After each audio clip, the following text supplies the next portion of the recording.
theft has a variety of words to express in the sense of it is committed. जैसे तमाम तरह की चोरियां होती हैं, उसमें हर चोरी को डिफाइन करने के लिए इंग्लिश में अलग से टर्म्स होते हैं। वैसे तो हम कह देते हैं चोरी हो गई इस चीज़ की, उस चीज़ की। लेकिन अगर आप कोई बटुआ चुरा लेता है, आपकी कोई साइकिल चुरा लेता है, आपकी कोई ज्वेलरी चुरा लेता है, टीवी चुरा ले जाता है, तो उसको लार्सनी बोलेंगे। यानी personal property theft is larceny. Public property अगर कोई चुरा लेता है, जैसे कोई स्ट्रीट लैंप उठा ले गया, या कोई और भी पार्क से झूला उठा ले गया, या इस तरह की कोई पब्लिक प्रॉपर्टी जो थेफ्ट होती है, दैट इज़ वेंडलिज्म, अगर उसमें कुछ तोड़ फोड़ भी शामिल हो, और या तो फिर उसको मिस अप्रोप्रिएशन कहते हैं। इस तरह की जैसे जैसे कोई कल्चरल चीज़ है, कल्चरल का मतलब है जैसे गांधी जी का चश्मा कोई चुरा ले जाए, या फिर टीपू सुल्तान की तलवार म्यूजियम में रखी है, उसको कुछ कोई चुरा ले जाए, यानी कोई धरोहर की जब चोरी हो जाए उसको कल्चरल चीज़ों को चुराना कहते हैं। इस तरह की चीज़ों को चुराने के लिए लूटिंग टर्म का यूज़ किया जाता है।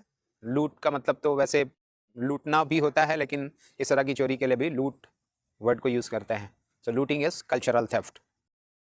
अगर कॉरपोरेट थेफ्ट है, यानी कि जैसे कंपनी से गाड़ी मिली है, चले गए रिश्तेदारी में घूमने के लिए, इस तरह की चोरी जो होती है वो एम्बेजलमेंट कहलाती है, यानी कॉरपोरेट थेफ्ट। फिर इसके बाद कोई गाड़ी की चोरी कर लेता है, कोई कार उठा ले जाता है, बाइक चुरा ले जाता है, तो ग्रैंड ऑटो थेफ्ट इसको कहलाते हैं।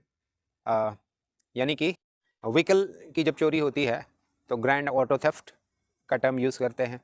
जानवरों को अगर कोई चुरा लेता है, यानी लाइफ स्टॉक थेफ्ट जो होता है, that is rustling. Life stock theft is rustling. कोई आपकी पहचान अगर चुरा लेता है, आइडेंटिटी की चोरी हो जाती है, दैट इज़ इम्पर्सनेशन, यानी आइडेंटिटी की चोरी। जैसे कोई किसी का नाम लेकर के, एड्रेस लेकर के, सारी चीज़ें जो है उसकी चुरा लेता है, और उसके नाम पे अपना नाम, इसी तरह के दूसरे के नाम को लेकर के लोग पासपोर्ट बना करके विदेश चले जाते हैं, दैट इज़ इम्पर्सनेशन, यानी कि आइडेंटिटी थेफ्ट। डेटा की चोरी अगर कोई कर लेता है, आपके मोबाइल पे ऑनलाइन कोई पासवर्ड चोरी कर लिया, आईडी कोई चोरी कर लिया, तो इस तरह की चोरी यानी कि डेटा थेफ्ट जो है वो हैकिंग कहलाती है, या साइबर थेफ्ट में उसको काउंट किया जाता है, साइबर थेफ्ट और हैकिंग।